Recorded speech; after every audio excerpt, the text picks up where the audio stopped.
I want a child, but not with you, the Millionaire CEO said coldly. 2 years later, he saw her again, and the child who looked exactly like him. The city lights shimmered through the rain that night, streaking across the windows of Michael Ross's penthouse like molten gold. Inside, the air was thick with tension, the kind that comes right before something breaks. Emily stood in the middle of the living room, her hands trembling, her heart pounding so loud she could barely hear her own thoughts. She had rehearsed this conversation 100 times, had imagined it going so many ways, but nothing could have prepared her for the icy look in his eyes when she finally spoke. "Michael," she said softly, her voice cracking, "I'm pregnant." The words hung in the air, fragile and trembling, like glass about to shatter. For a moment, he didn't move.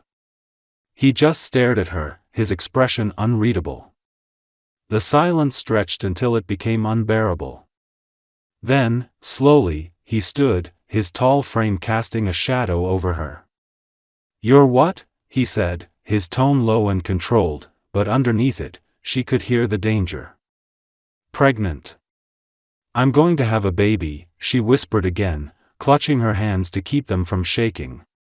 She thought maybe, just maybe, he would take a step toward her, maybe he would smile, maybe he would touch her cheek like he used to and say it would be okay. But instead, he laughed, not kindly, but bitterly, like her words had insulted him. "You can't be serious," he said. "Emily, do you have any idea what you're saying? What this means?" She tried to meet his gaze, but his eyes were cold steel. "It means we're having a child, Michael," she said, her voice trembling but steady enough to carry. "Our child." He turned away sharply, running a hand through his hair. "No," he muttered. "Not ours. I can't do this. I won't." She felt her throat close. "What are you saying?" she whispered. He turned to face her again, his face hard, every trace of tenderness gone. "I told you before," he said, each word like a knife. "I want a child, but not with you." The words sliced through her, stealing her breath. For a second, she thought she must have misheard him.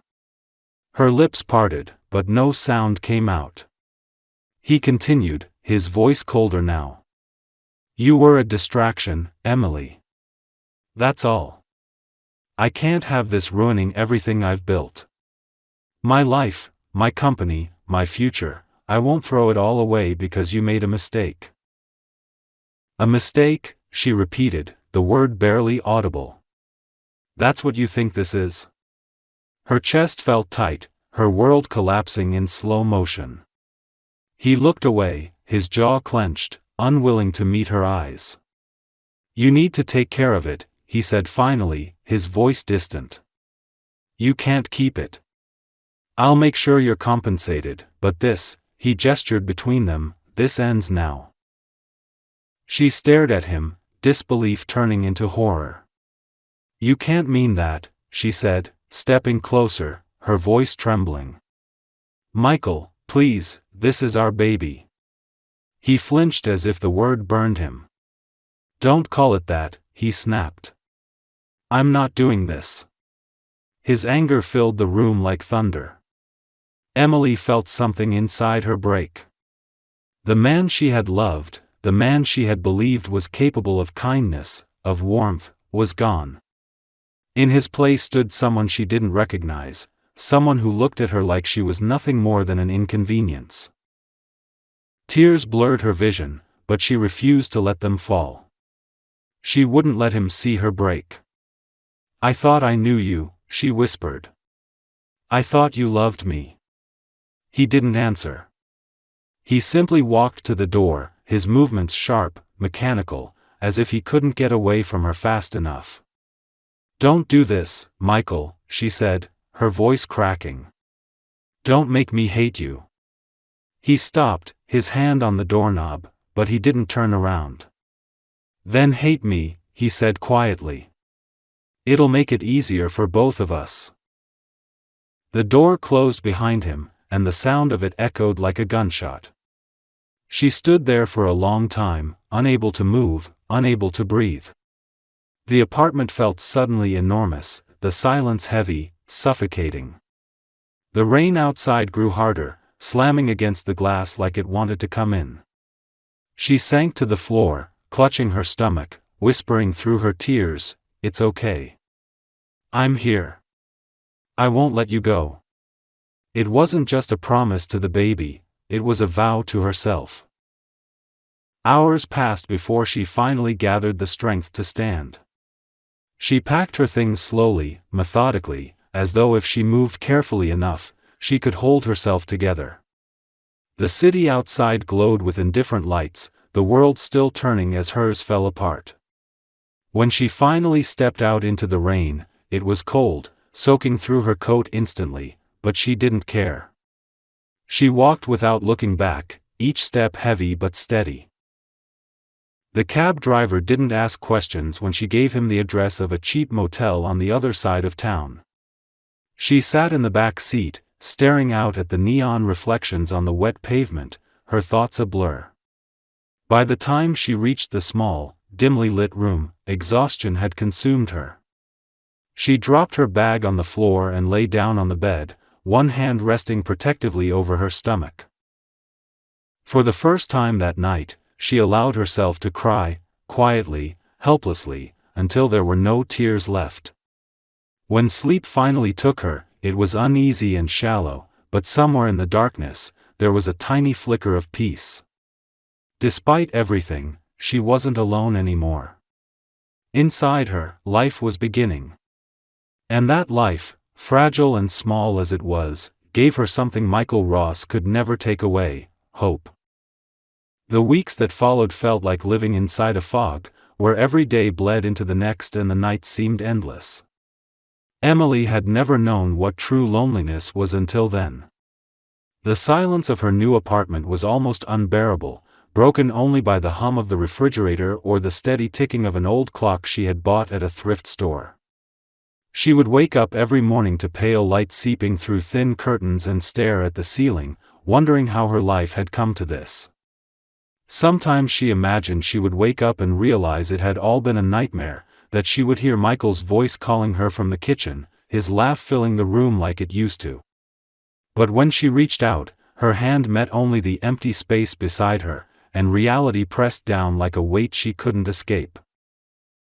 She worked as much as she could to keep herself busy.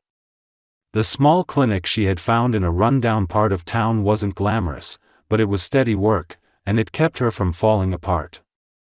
Her co-workers didn't ask questions about her past, which was a mercy she hadn't expected. She wore loose sweaters to hide the growing curve of her stomach, unsure if she was ready to tell anyone yet. There was a certain quiet dignity in keeping her secret, like holding a piece of her old life close to her heart, away from the world's judgment. The pregnancy wasn't easy. The exhaustion was constant, and some mornings she woke up nauseated and dizzy, her body aching from lack of sleep.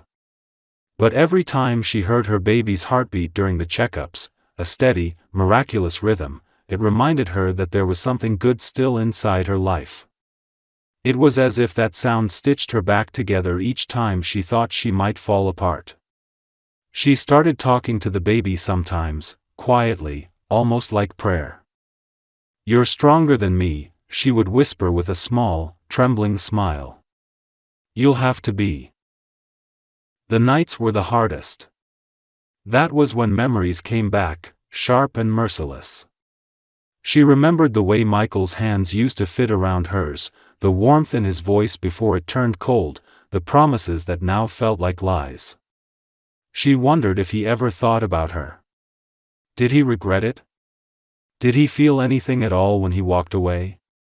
Every time she tried to hate him, she found herself failing. Anger would rise in her chest like fire, but it always burned out into sadness. She knew she had to let him go, but letting go of the person who had once been your whole world wasn't something that happened overnight, it was something you did a little at a time, piece by painful piece. By her 5th month, her belly had rounded enough that hiding it became impossible. She told her boss at the clinic, expecting judgment or pity, but instead, he simply nodded and told her to take care of herself. That small act of kindness nearly brought her to tears. The other nurses began to bring her small gifts, a thermos for tea, a pair of warm socks, a box of chocolates.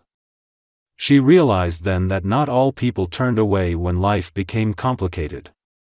It wasn't love, but it was something close to hope. One evening, after a particularly long day, she found herself sitting on a park bench overlooking the water. The air was cold and damp, and the city lights shimmered on the surface like scattered stars. She rested a hand on her stomach and watched the reflections ripple. "Do you think he'll ever know about you?" she whispered. "Would he even care?" The baby kicked softly in response, as if answering her, and she laughed quietly through her tears. "It doesn't matter," she said finally. "You have me. That's enough." And for the first time, she truly believed it. The months passed in slow rhythm, and with each one, she grew stronger. She saved money, she moved to a slightly better apartment, she learned how to live for herself again. There were moments of peace now, small, fleeting, but real. She began to feel proud of her resilience, proud of surviving something that had nearly destroyed her. Then came the night she went into labor. It was early spring, and rain drummed against the windows as the contractions began. Fear hit her first, raw, paralyzing fear that she wouldn't make it, that she couldn't do this alone. But then the thought came, clear and steady, she had already done everything alone. She could do this too. She took a taxi to the hospital, clutching her small bag, breathing through the pain as the city flashed by in streaks of wet neon. The nurses were kind, their voices calm and reassuring, but the room still felt too big, too empty without someone waiting beside her.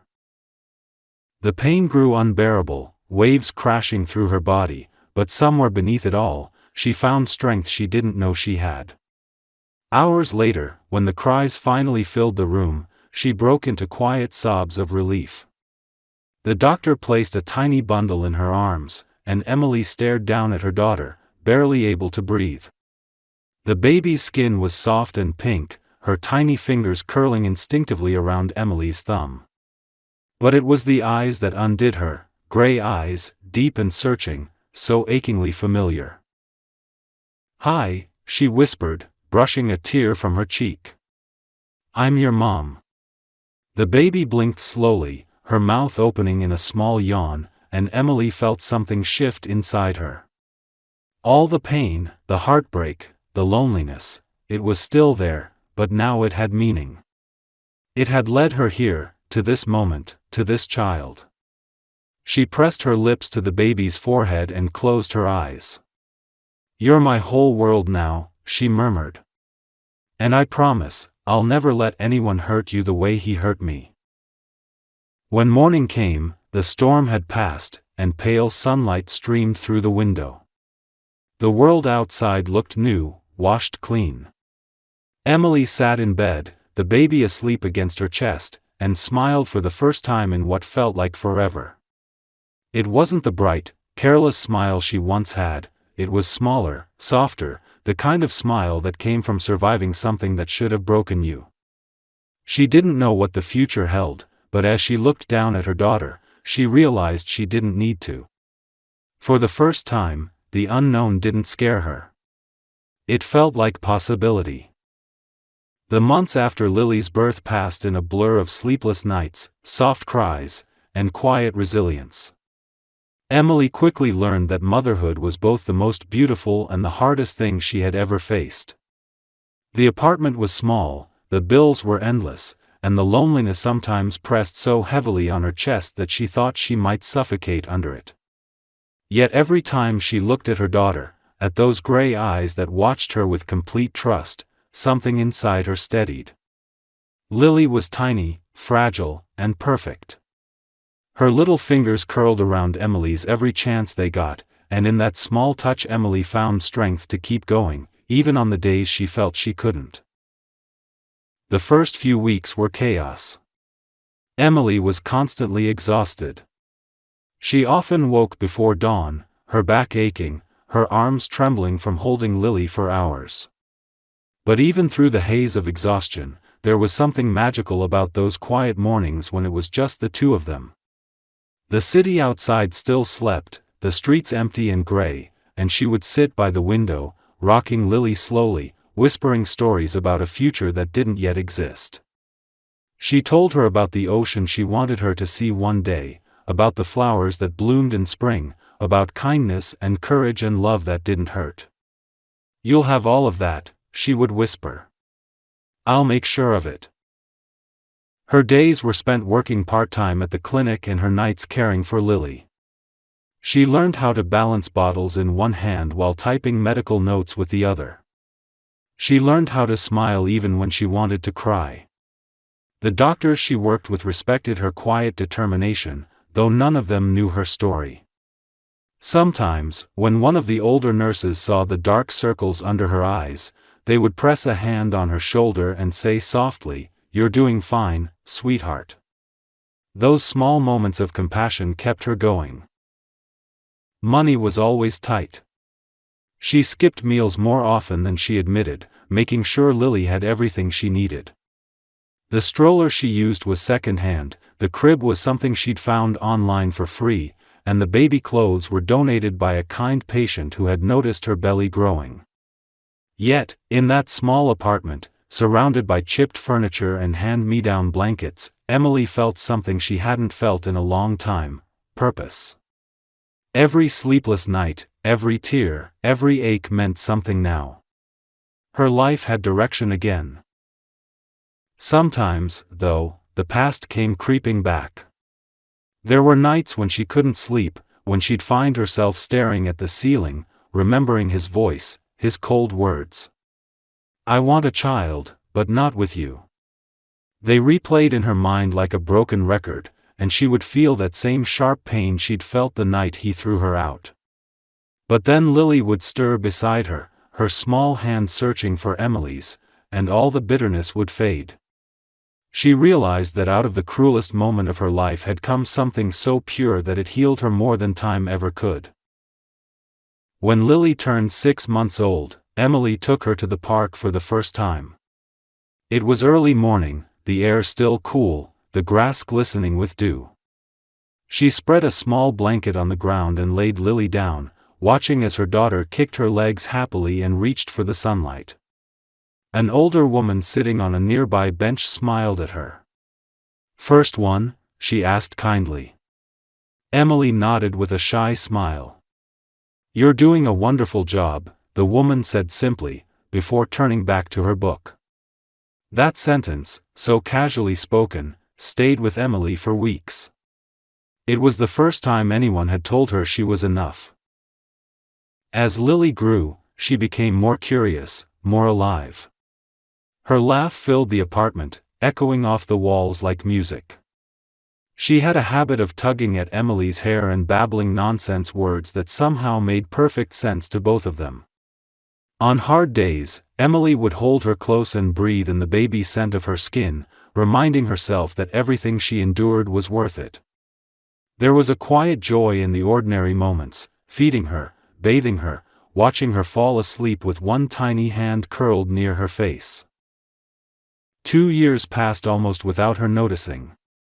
Emily had built a life around her daughter, a fragile but steady rhythm of work, home, and laughter. She had stopped thinking about Michael, or at least, she told herself she had. Every now and then, when she passed a newspaper or caught a glimpse of the financial news on television, she would see his name mentioned: still successful, still powerful, still untouchable. She would look away quickly, her heart tightening, but not from love anymore. From something closer to pity.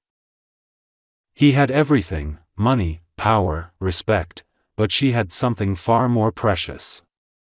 She had peace. She had Lily.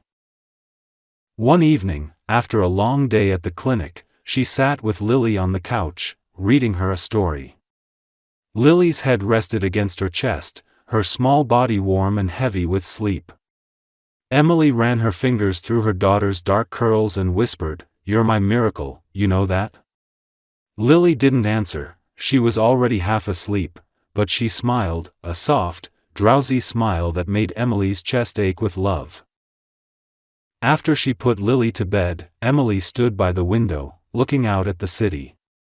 The lights shimmered in the distance, and for the first time, she didn't feel alone anymore. Life wasn't easy, and it probably never would be, but she had found strength in places she never thought existed. She had learned that love wasn't something you begged for, it was something you built, something you gave freely without expecting it back. And as she stood there, her reflection faint in the glass, she realized that she no longer saw the broken woman who had walked out into the rain 2 years ago. She saw someone new, someone stronger, calmer, and full of quiet fire. She didn't know that fate was already turning, that her world was about to collide once more with the man she had sworn she would never see again. But for now, in that small apartment with her daughter sleeping peacefully in the next room, Emily allowed herself to feel content. The storm had passed. Or so she thought. The morning it happened began like any other, calm and ordinary, the kind of day that felt safe in its predictability. Emily woke before the sun, the faint sound of rain tapping against the window. She made coffee quietly so as not to wake Lily, who was still curled under her small pink blanket. The apartment smelled faintly of vanilla and laundry detergent, the little comforts she had built into her life to keep it warm. She moved through her morning routine with practiced ease, brushing her hair, packing Lily's small lunch for daycare, and humming softly to fill the silence. It was peaceful, and for once, she believed that peace might actually last. By the time she reached the clinic, the clouds had started to clear, leaving the city washed and glistening. She greeted the receptionist, hung her coat on the back of the office chair, and sat down to organize patient files. The soft buzz of conversation, the smell of antiseptic and coffee, the familiar rhythm of the workday, everything felt steady. Then, just before noon, the clinic manager entered with a tall man in a dark suit, his voice carrying that overly cheerful tone people used when they were nervous. "Everyone, this is our new investor," he said. "Mr. Ross will be working closely with us moving forward." Her heart stopped. She didn't have to look up to know that name. It was one that had haunted her dreams, that had been both a wound and a warning for the past 2 years. The papers in her hands trembled as she tried to keep breathing. Slowly, against every instinct screaming at her to run, she lifted her eyes. There he was. Michael Ross. He looked almost exactly the same and yet entirely different.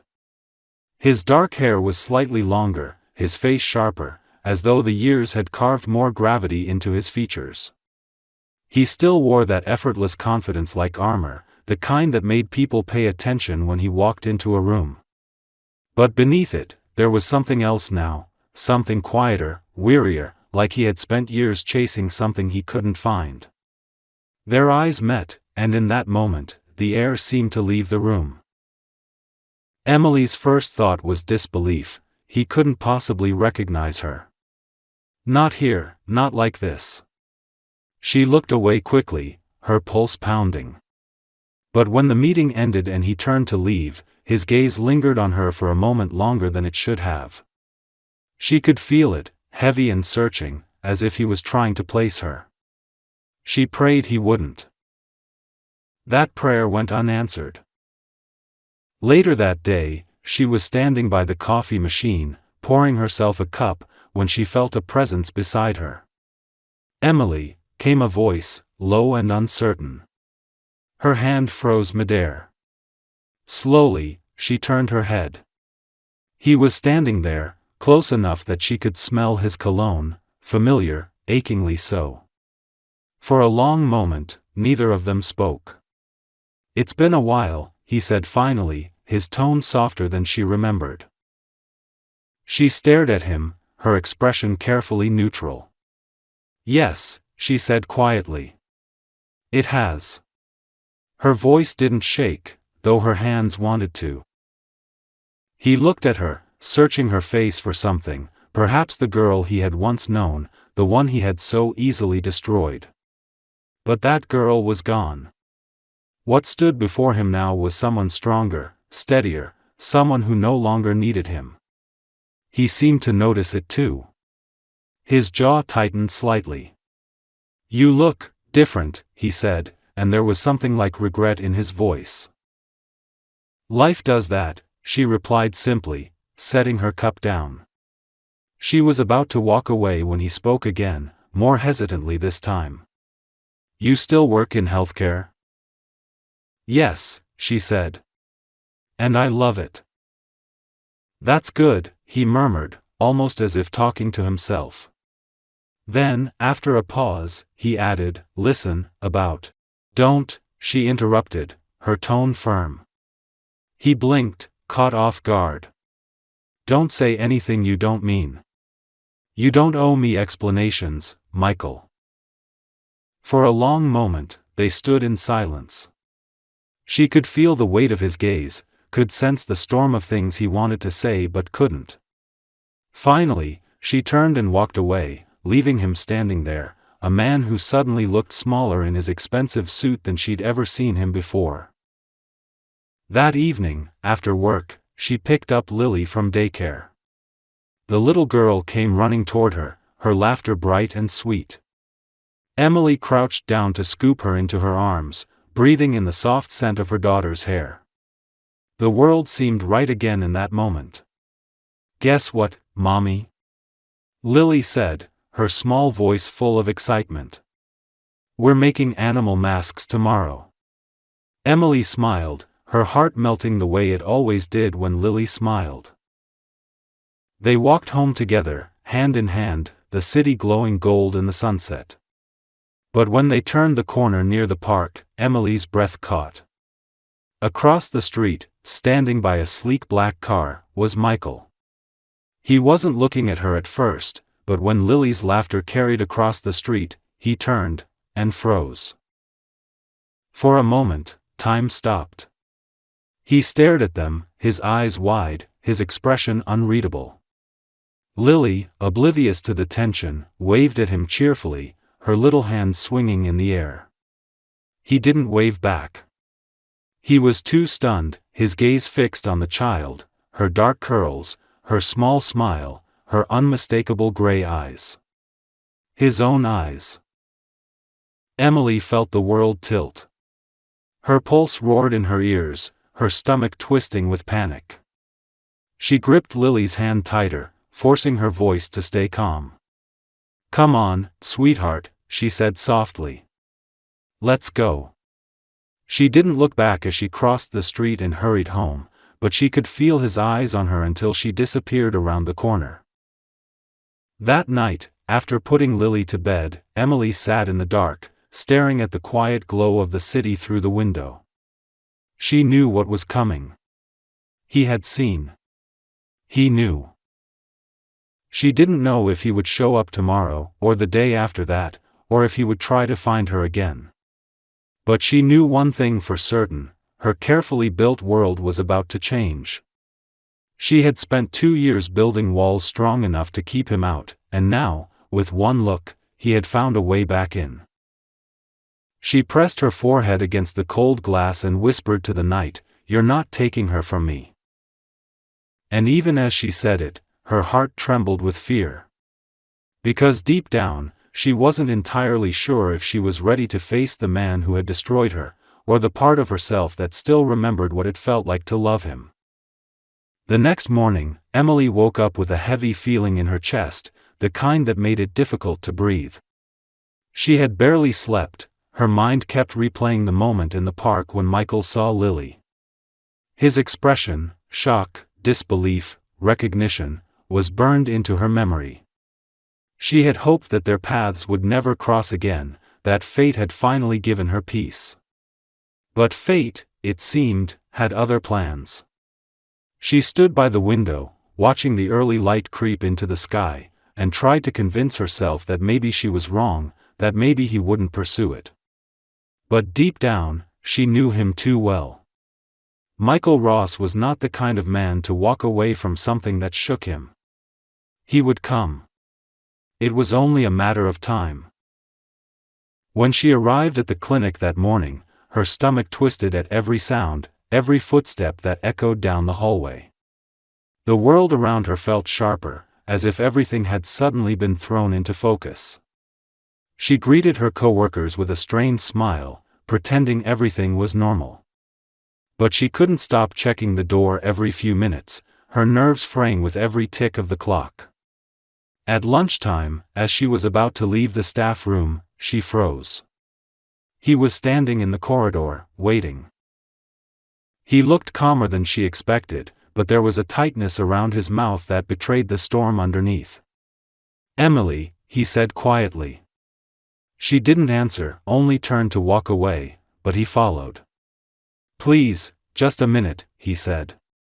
"We need to talk." She stopped and turned, her voice steady even though her heart pounded against her ribs. "There's nothing to talk about." "That little girl," he said, and his voice faltered slightly, the composure cracking just enough for her to hear the disbelief. "She's mine, isn't she?" The words hung between them, heavy and irreversible. Emily looked at him for a long moment, her throat tightening. "You lost the right to ask that question the day you walked out," she said finally. His eyes darkened, a flicker of guilt passing over them, but he didn't back down. "Just tell me the truth." "What would the truth change?" she shot back, her voice trembling with restrained fury. "Would it make you the man you weren't then? Would it undo what you said to me?" He looked away, his jaw clenched. "I made a mistake," he muttered. "I know that now." The bitterness in her laugh startled him. "A mistake? You threw me out like I was nothing. You told me you wanted a child, but not with me. That wasn't a mistake, Michael. That was cruelty." The corridor was empty except for them, the air thick with everything they had never said. For the first time, he didn't have a comeback. He stood there, silent, his hands in his pockets, looking like a man who just realized he was standing in the ruins of his own making. After a long moment, she turned to leave, but his voice stopped her. "I want to see her," he said softly. Emily froze. "No," she said immediately. "Absolutely not." "You can't keep her from me," he said, stepping closer. "She's my daughter." She spun around, anger flashing in her eyes. "You don't get to call her that. You don't know her. You weren't there when she was born, when she cried through the nights, when I couldn't afford diapers and still made it work. You don't get to claim her just because you suddenly decided you care." He flinched at her words. She saw something crack behind his composed expression, shame, regret, maybe even heartbreak, but she refused to soften. "Emily, please," he said, his tone quieter now, desperate. "I just want to make things right." She shook her head slowly. "You can't make right what you destroyed. I won't let you hurt her the way you hurt me." She walked away before he could respond, her pulse thundering in her ears. When she got home that evening, she was so exhausted she could barely think. But when she opened the door and saw Lily sitting on the floor, surrounded by crayons and paper, smiling up at her with pure joy, all the fear melted into something else, resolve. She knelt beside her daughter and wrapped her arms around her, holding her close. "Mommy missed you today," she whispered, breathing in the comforting scent of baby shampoo and crayons. Lily giggled and hugged her back, unaware of the storm looming on the horizon. For the next few days, Emily tried to return to normal, but normal didn't exist anymore. Michael began showing up near the clinic, sometimes under the pretense of checking on the investment, other times waiting outside as if hoping she'd stop to talk. She never did. She avoided him at every turn, but one evening, as she was leaving work, he was waiting by her car. "I'm not going away," he said quietly when she tried to pass. "I can't." Something in his voice made her stop. It wasn't arrogance or control, it was desperation. He looked tired, his usual confidence stripped away. "You don't understand," she said, her voice weary. "It's not just about you anymore. I have to protect her." "And you think I'd hurt her?" he asked softly. "You already did," she replied, her tone flat. "You just don't know it." The silence that followed was unbearable. Finally, she got into her car, but before driving away, she looked at him one last time. "If you really want to do what's right, then leave us alone." Her voice was quiet but firm. "You made your choice a long time ago. Now let me live with mine." He didn't follow her that time, but as she drove home, she knew it wasn't over. Something in his eyes told her that he wouldn't give up. And even though the thought terrified her, a small, treacherous part of her heart wondered if maybe, just maybe, he had changed. That night, after putting Lily to sleep, Emily sat on the couch, staring at the photograph she had taken when Lily was a baby, tiny hands clutching her finger, that same determined expression she saw in the mirror every morning. She traced the outline of her daughter's face and whispered, "No one will take you from me." But even as she said it, she couldn't shake the feeling that the past she had buried was clawing its way back, and that this time, it wouldn't let her go without a fight.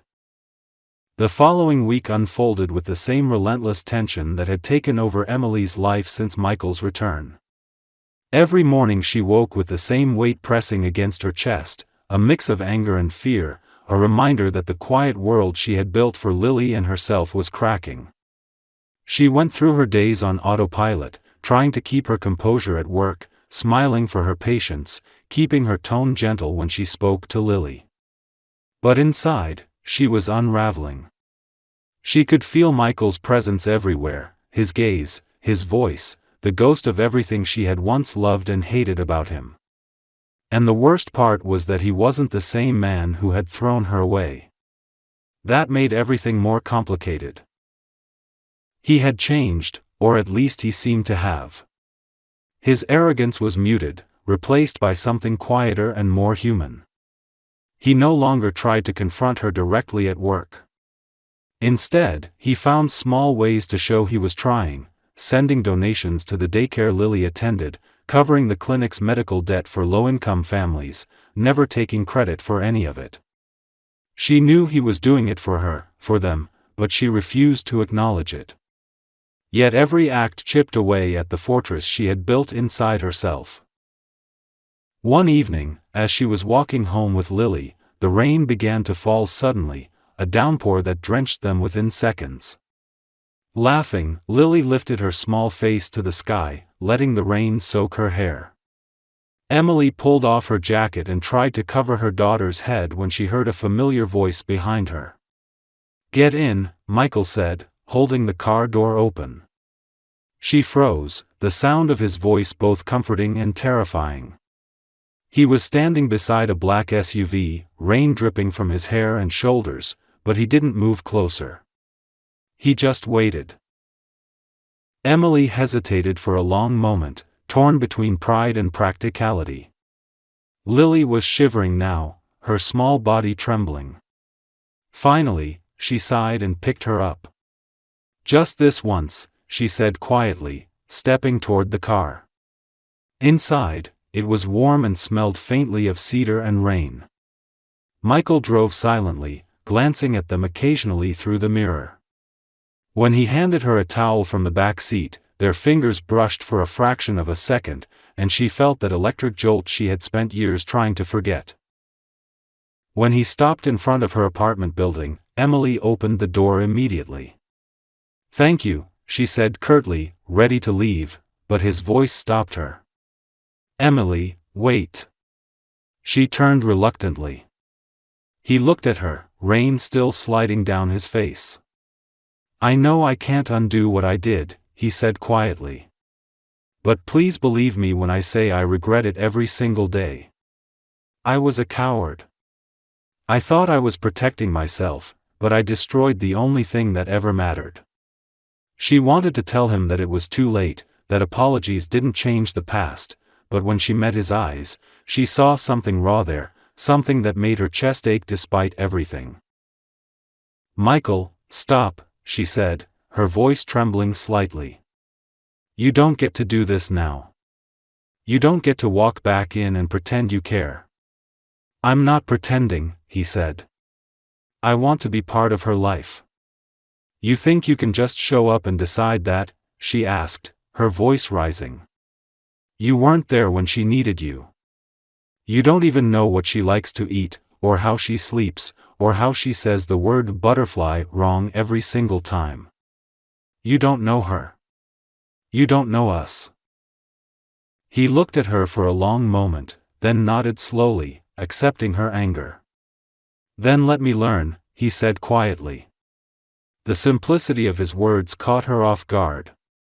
For the first time in years, he didn't sound like the man who gave orders and expected obedience. He sounded like a man asking for permission to try. She didn't answer. Instead, she took Lily in her arms, mumbled another quiet thank you, and disappeared into the building. That night, Emily couldn't sleep. She kept seeing his face, hearing his words. She hated that part of her still wanted to believe him. People didn't change that easily. Yet the man she had seen in the car wasn't the same one who had shattered her. There had been sincerity in his eyes, maybe even love. But she reminded herself of the nights she'd spent alone, the tears, the fear, the humiliation of begging him not to throw her out. She couldn't risk opening that door again. Over the next few weeks, though, he kept showing up. Never intrusively, never demanding. Once, she found a small box on her doorstep. Inside was a wooden music box, hand-carved, with a note that said, "For Lily. From someone who wants to know her favorite lullaby." Another time, he waited outside the clinic just to walk her home when the power went out in the city. He didn't speak much, he just walked beside her in silence, their footsteps echoing in the dark. One evening, as the city lights reflected off the wet streets, Lily spotted him waiting by the gate. Her eyes lit up. "Mommy. It's the nice man with the car," she said cheerfully, waving her small hand. Emily froze, her stomach tightening. Michael smiled gently at Lily, crouching down to her level. "Hey there, sunshine," he said softly. "Do you like the music box?" Lily nodded eagerly, clutching Emily's hand. "It plays the sleepy song," she said proudly. "Mommy sings it to me." His smile faltered slightly, and Emily could see the emotion behind his calm expression. That moment, Lily's innocence, his quiet awe, unraveled something inside her. For the first time, she saw what it did to him to realize what he had missed. He wasn't angry or defensive. He was broken by it. She didn't say anything, just watched as he handed Lily a small paper boat he had folded from a napkin. "For the next rain," he said with a soft smile. Lily giggled and took it. As they walked away, Emily felt tears sting her eyes. The man she had once hated had somehow found a way to reach her again, not through grand gestures or promises, but through something she hadn't expected, patience. And though she told herself it didn't matter, that she wouldn't forgive him, something inside her had already begun to shift. She hated how easily old memories returned, the warmth of his touch, the laughter they once shared, the way he used to look at her like she was the only person in the world. That night, after putting Lily to bed, Emily stood at the window again, looking out at the rain-slick streets. Somewhere out there, she knew he was thinking about them too. For the first time, she didn't feel anger. She felt something far more dangerous, a flicker of hope. Weeks passed, and life began to take on a rhythm that Emily hadn't expected. Michael became a quiet but undeniable presence in their world. He didn't force himself into their lives, but he lingered at the edges, showing up when she least expected him, always careful, always measured. Sometimes he dropped by the park on Saturdays, claiming it was coincidence that he was there when Lily played on the swings. Other times he sent small, thoughtful things for Lily, a new book about animals, a puzzle shaped like stars, crayons in her favorite colors. He never overstepped, and perhaps that was what made it harder for Emily to keep her walls up. His patience disarmed her more effectively than his power ever could. Lily adored him without understanding who he truly was. She called him the nice man, and her innocent joy every time she saw him made it nearly impossible for Emily to keep them apart. One afternoon, while sitting on a park bench watching Lily chase butterflies, Michael sat beside Emily, a comfortable silence stretching between them. "She's incredible," he said quietly, his voice carrying something reverent, as if he was afraid to break the spell of watching his daughter play. Emily's heart ached at the sound of it. "She is," she said softly, without looking at him. "She's everything." For a moment, he didn't respond. Then he said, "You did all this alone." His words were not a question, but a statement filled with awe and regret. She finally turned to him, her expression unreadable. "I had no choice," she said simply. "You made sure of that." He nodded slowly, the admission slicing through him. "I know," he said. "I was a fool. I thought I could control everything in my life, but I couldn't even understand the one person who truly cared about me." His honesty caught her off guard. It wasn't the rehearsed charm she used to hear, this was raw, unguarded. She didn't know how to respond, so she said nothing. Over the next few weeks, his presence became a fragile truce between them. He started spending short moments with Lily, with Emily always close by, watching carefully. They went to the zoo once, a spontaneous trip that Lily wouldn't stop talking about for days. Emily hadn't planned to let it happen, but when Michael showed up at the park that morning with tickets in his hand and Lily's face lit up with pure excitement, she couldn't bring herself to say no. Watching them together was both beautiful and painful. Michael carried Lily on his shoulders, pointing at giraffes and penguins, his laughter genuine and warm. It was a side of him Emily had never seen before, the powerful, distant CEO reduced to a man who made silly animal noises just to hear a little girl giggle.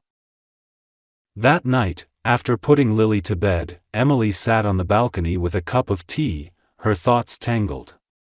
She couldn't deny the truth anymore.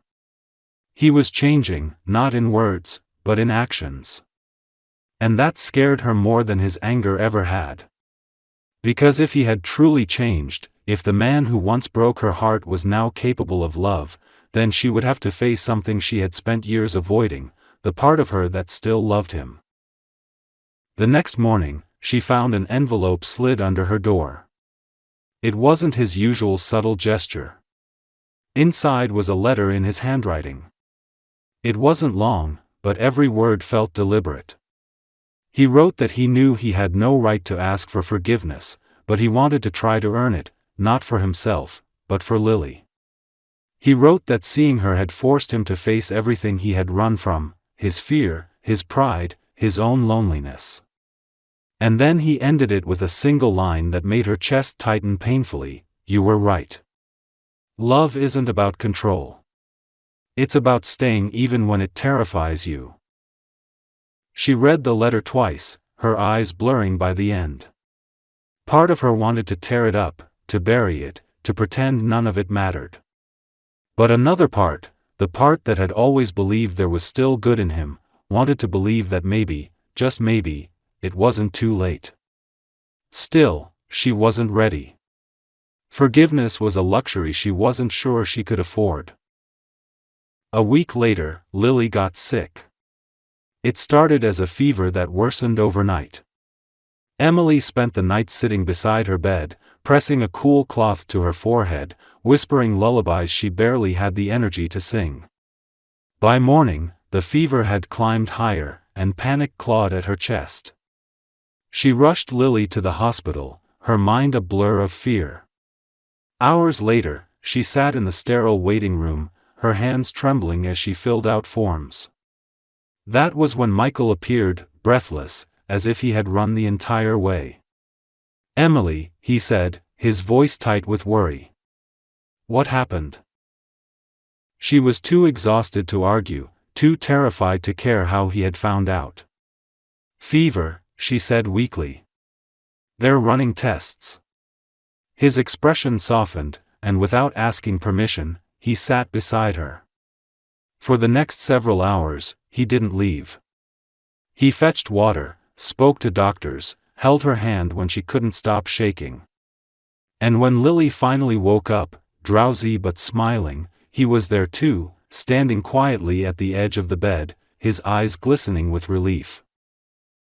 It was in that hospital room, under the harsh fluorescent lights, that something shifted irreversibly between them. Emily saw a man stripped of his pride and ego, a man whose entire world now revolved around a small girl who didn't even know she was saving him. When Lily reached out a tiny hand toward him, mumbling, "Stay," he did. He sat beside her bed, gently brushing her hair from her forehead as she drifted back to sleep. Emily watched in silence, her heart breaking open in ways she didn't expect. Later that night, after Lily was resting, Michael walked Emily to the hallway. His voice was barely above a whisper. "I know you still don't trust me. But I need you to know, I'm not going anywhere." She looked at him, exhaustion written all over her face, and said quietly, "You said that once before." "And I failed," he replied. "But this time, I'm not running. Even if you never forgive me, I'll still be here." For the first time, she believed him. She didn't say it out loud, but deep down, something inside her softened. The man who once left her in the rain had returned, not to take, not to control, but to stay. And that, more than any apology, was what she had waited for. Months passed after that night in the hospital, and everything began to change in quiet, unspoken ways. Michael became a constant presence, no longer hovering at the edges of their lives but slowly becoming part of them. He didn't force it, he earned it, piece by piece, through patience and humility that Emily would never have believed him capable of. Every morning, he called to check how Lily was feeling, and every weekend, he asked if he could see her. Sometimes Emily said yes, sometimes no, but he never pushed. When he did come, he spent hours on the floor building towers out of blocks, letting Lily knock them over and laughing when she squealed with joy. There was a gentleness in him now, one that made it harder for Emily to hold on to her anger. She had built her life around the pain he caused her, and now that pain was slowly unraveling into something she didn't quite know how to name. One afternoon, he came to the park where Emily and Lily were feeding ducks by the pond. The air was cool, the sky soft with the light of early spring. He brought coffee for Emily and a paper bag of tiny bread pieces for Lily. "You didn't have to," Emily said, though she accepted the cup. "I know," he replied, smiling faintly, "but I wanted to." It was such a simple exchange, yet something about it felt monumental. For years their words had been weapons, filled with bitterness and regret. Now they were careful, kind, almost gentle. Lily ran ahead to throw bread into the water, and Michael turned to Emily. "I've been thinking," he said, his voice low. "About what?" she asked cautiously. He hesitated, his gaze following their daughter. "About how lucky I am that you didn't listen to me that night," he said quietly. "If you had, I never would have met her. I never would have understood what love actually is."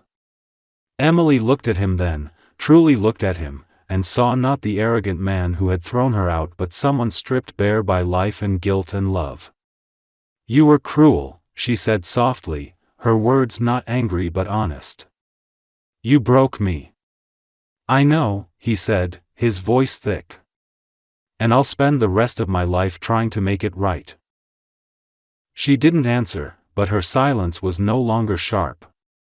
It was thoughtful, uncertain, but no longer closed. As the sun began to set, Lily came running back, her cheeks flushed from the wind. She held out her small hand to Michael. Come play, she said simply, tugging at him. He smiled, got up, and followed her to the playground without hesitation.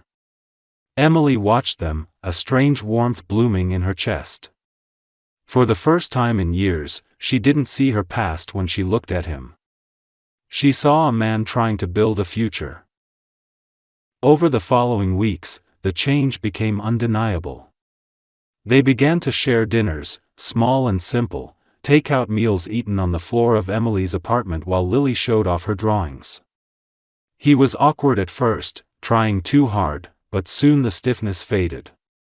He laughed more easily, stayed longer, and learned to listen instead of talk.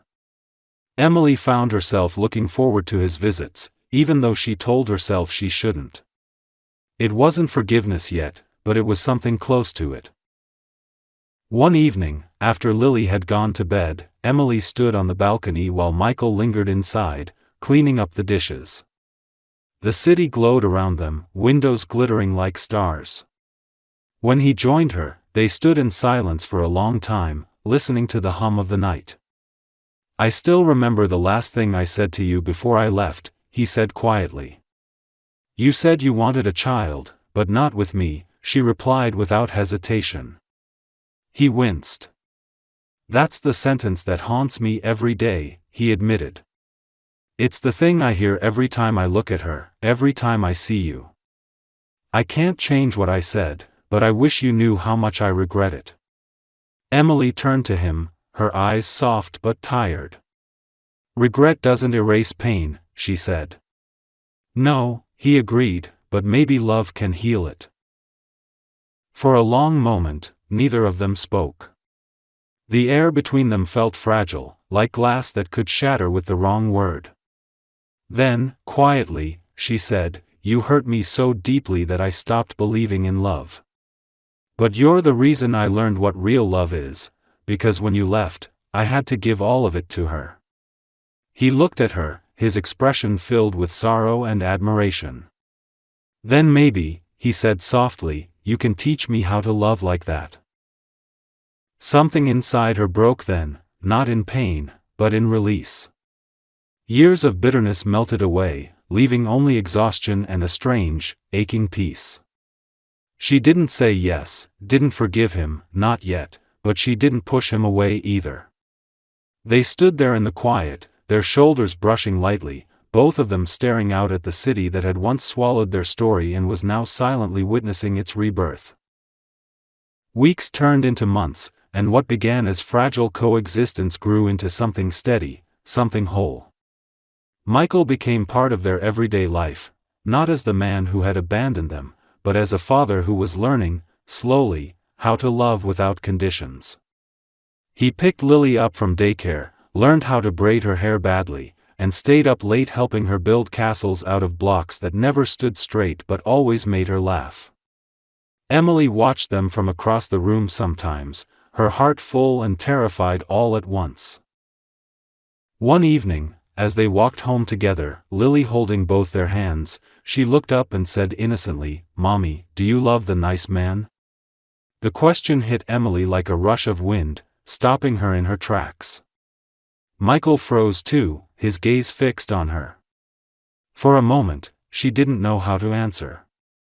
Then she crouched down, brushing a strand of hair from Lily's face. I love you both very much, she said softly. It wasn't a lie. It wasn't a promise either. But it was real. Later that night, after Lily was asleep, Michael stood by the door, ready to leave. She's happy, he said quietly. You've given her everything.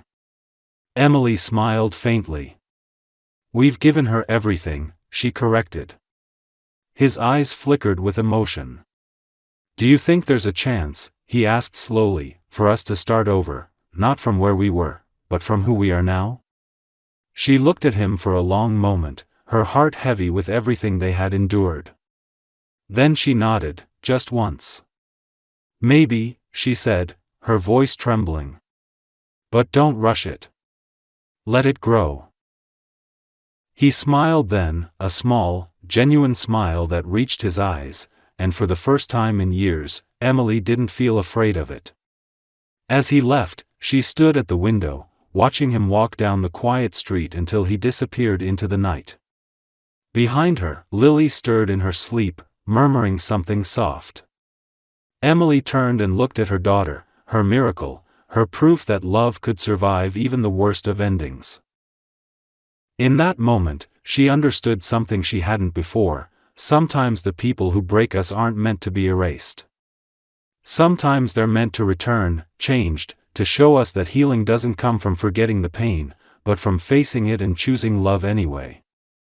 And as the night wrapped around the city, Emily finally let herself breathe again, not because everything was perfect, but because, for the first time, she truly believed it could be.